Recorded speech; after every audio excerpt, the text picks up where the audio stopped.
नमस्कार मित्रांनो, माझे नाव आहे चंचल सतीश शेवले आणि मित्रांनो आज एक नवीन गोष्ट मला तुम्हाला या ठिकाणी सांगायची आहे. ती म्हणजे की आम्ही ऑनलाईन स्पोकन इंग्लिशचे क्लासेस घेतो. खूप सारे स्टुडंट्स, व्यावसायिक, खूप साऱ्या महिला आमच्याकडून इंग्लिश शिकून जात आहेत. जर तुम्हाला घरबसल्या इंग्लिश शिकायची असेल तर तुम्ही आमचा क्लास जॉईन करू शकता. त्यामध्ये वर्ग 4थीच्या पुढील कुठल्याही कॅटेगरीमधील स्टुडंट असतील, व्यावसायिक असतील, कोणीही हा क्लास घरबसल्या करू शकता. चला तर आपण या ठिकाणी आजच्या व्हिडिओला सुरुवात करूया. तर बघा, आजच्या व्हिडिओमध्ये आपण काय पाहणार आहे, दिस, दॅट आणि दिस, दोज कसं यूज करायचं अगदी सोप्या पद्धतीने मी तुम्हाला या व्हिडिओमध्ये शिकवणार आहे. जसं आपण मराठीमध्ये म्हणतो की हे आहे किंवा मग ते आहे किंवा ह्या आहेत किंवा त्या आहेत. एक असेल तर काय घ्यायचं आणि अनेक असेल तर काय घ्यायचं, जवळ असेल तर काय घ्यायचं आणि दूर असेल तर काय घ्यायचं, हे सर्व डाऊट्स तुमचे या व्हिडिओमध्ये मी क्लिअर करणार आहे. बऱ्याच स्टुडंटना दिस, दॅट, दिस, दोज यूज करताना कन्फ्युजन असतं की कसं यूज करायचं हे. चला आपण व्हिडिओला सुरुवात करूया.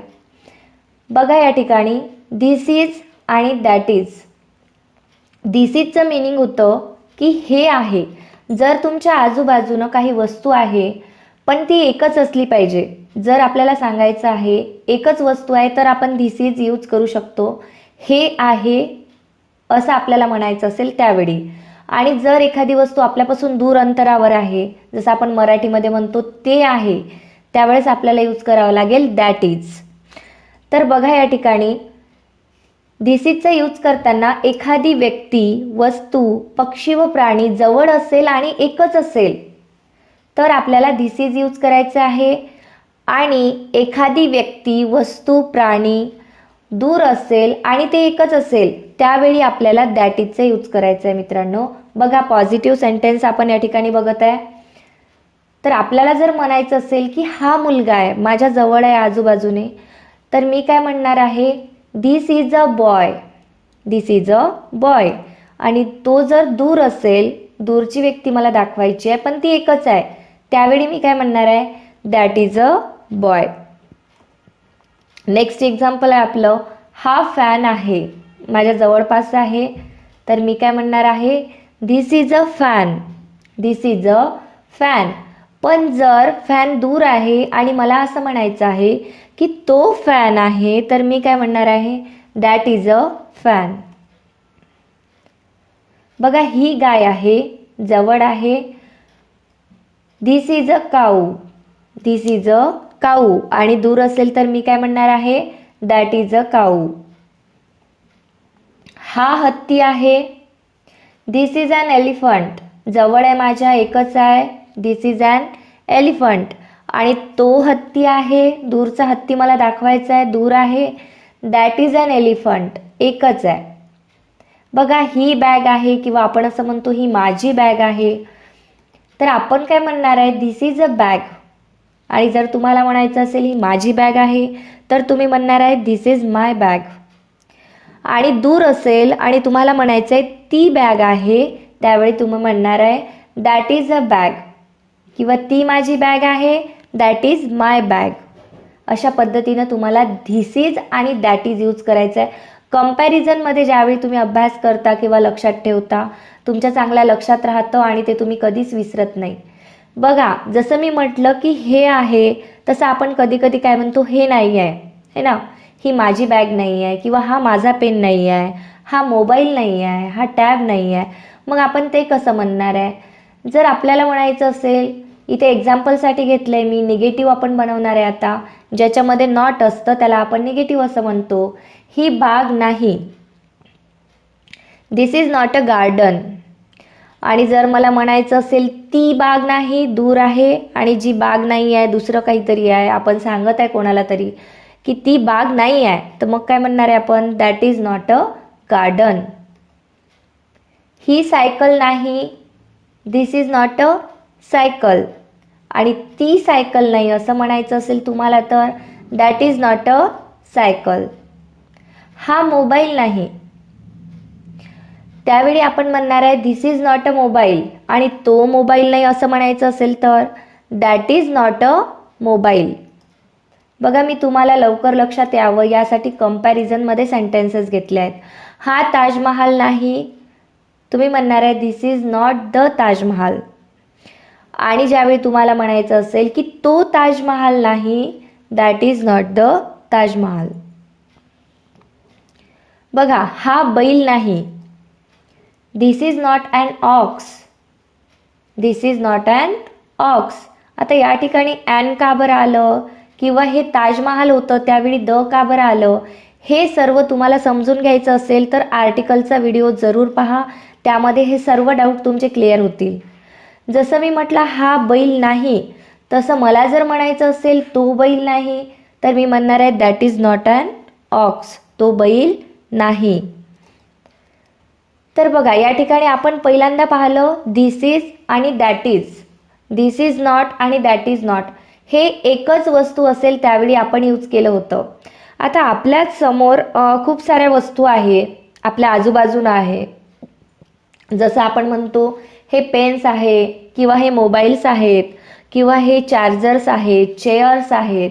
मग त्यावेळी आपण काय यूज करायचं, किंवा मग दूर असेल, ग्रुप असेल, खूप साऱ्या मुली आहेत किंवा मुलं आहेत, काहीही ग्रुप आहे, जास्त वस्तू आहेत आणि आपल्याला ते पॉईंट आऊट करून दाखवायचं आहे, त्यावेळी मग आपण काय यूज करणार, तर ते या ठिकाणी बघा दीज आर जवळ असेल आपल्या तर दीज आर यूज करावं लागेल आणि अनेक असेल तर, आणि दोज आर दूर असेल अनेक असेल तर आपण घेणार आहे दोज आर. बघा या ठिकाणी एकापेक्षा जास्त व्यक्ती, वस्तू, पक्षी व प्राणी जवळ आणि अनेक असेल तर, आपल्या सराउंडिंगमध्ये मराठीमध्ये आपण जसं म्हणतो ह्या आहेत किंवा हे आहेत, है ना. आणि ज्यावेळी दूर आहे असं सांगायचं आपल्याला, एकापेक्षा जास्त व्यक्ती असतील, वस्तू असतील, प्राणी असतील, पक्षी असतील आणि ते जर दूर असतील तर आपल्याला दोज आर यूज करायचं आहे. बघा या ठिकाणी पॉझिटिव्ह सेंटेन्स पहिल्यांदा पाहणार आहे आपण. पहिल्यांदा मी म्हटलं ही वाक्ये आहेत, तर मी काय म्हणणार आहे अनेक आहे एकापेक्षा, आणि हे म्हणायचं आहे मला, माझ्या जवळपास आहे नोटबुकमध्ये, मी काय म्हणणार आहे मग दीज आर सेंटेन्सेस. आणि मला जर म्हणायचं असेल ते वाक्य आहेत, दूर आहेत, तर मी म्हणणार आहे दोज आर सेंटेन्सेस.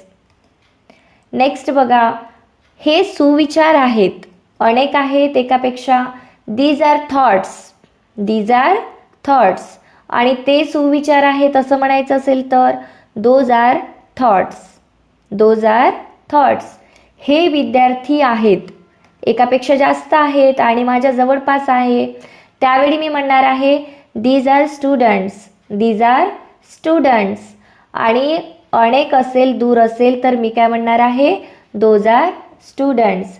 हे तुम्हाला कुठल्याही वस्तूसाठी ज्यावेळी अशा पद्धतीने यूज करायचं आहे, अनेक वस्तू आहे त्यांचा ग्रुप आहे, त्यावेळी तुम्ही दीज आर किंवा दोज आर यूज करायचा आहे. जवळ असेल तर दीज आर आणि दूर असेल तर दोज आर.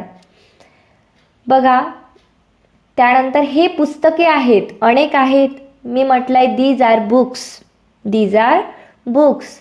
आणि ते पुस्तके आहेत, अनेक आहेत, दूर आहेत, त्यावेळी मी म्हणणार आहे दोज आर बुक्स. हे शेतकरी आहेत, these are farmers, these are farmers. आणि ते शेतकरी आहेत, दूर उभे आहेत, तर मी काय म्हणणार आहे दोज आर फार्मर्स. बघा या ठिकाणी जसं आपण म्हटलं की हे आहे म्हणजे दीज आर, अनेक वस्तूंचा संग्रह असेल तर दीज आर, आणि दूर आहे ते आहे असं म्हणायचं असेल तर दोज आर यूज केला आपण.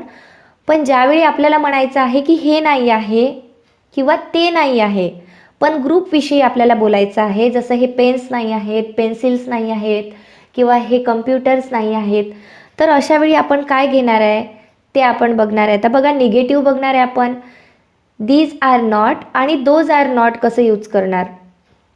पहिलं सेंटेन्स घेतलंय मी, हे माणसे नाहीत, तर आपण म्हणणार आहे these are not men, these are not men. आणि ते माणसे नाहीत, अनेक नाही आहेत असं म्हणायचं आहे आपल्याला, तर आपण म्हणणार आहे those are not men, those are not men. आपल्याला म्हणायचं आहे की हे महिला नाहीत किंवा ह्या महिला नाहीत, तर आपण म्हणणार आहे these are not women, these are not women. पण जर आपल्याला म्हणायचं असेल की त्या महिला नाही किंवा ते महिला नाहीत, तर आपण म्हणणार आहे those are not women. Those are not women. हे मुले नाहीत. आपण अनेक मुलांविषयी बोलत आहे या ठिकाणी. These are not children. These are not children. आणि आपल्याला म्हणायचं आहे की ते मुले नाहीत, तर आपण म्हणणार आहे those are not children. Those are not children. हे लोक नाहीत. These are not people. These are not people. आणि आपल्याला म्हणायचं असेल ते लोक नाहीत, तर आपण म्हणणार आहे those are not people. Those are not people. हे झाडे नाहीत. These are not trees. These are not trees. आणि आपल्याला म्हणायचं असेल ते झाडे नाहीत, तर आपण म्हणणार आहे those are not trees. Those are not trees. तर बघा या ठिकाणी आपण अशा पद्धतीनं दिस आणि दॅट कधी घ्यायचं, दिस आणि दोज कधी घ्यायचं, हे तुम्हाला मी कंपॅरिझनमध्ये आणि जेवढ्या सोप्या भाषेत होईल तेवढ्या सोप्या भाषेत समजावून सांगितलं आहे. मला खात्री आहे की तुम्हाला सर्व काही समजलं असेल आणि तुम्ही यानंतर दिस दॅट दिस दोजमध्ये कधी कन्फ्यूज नाही होणार. Thanks a lot for watching this video.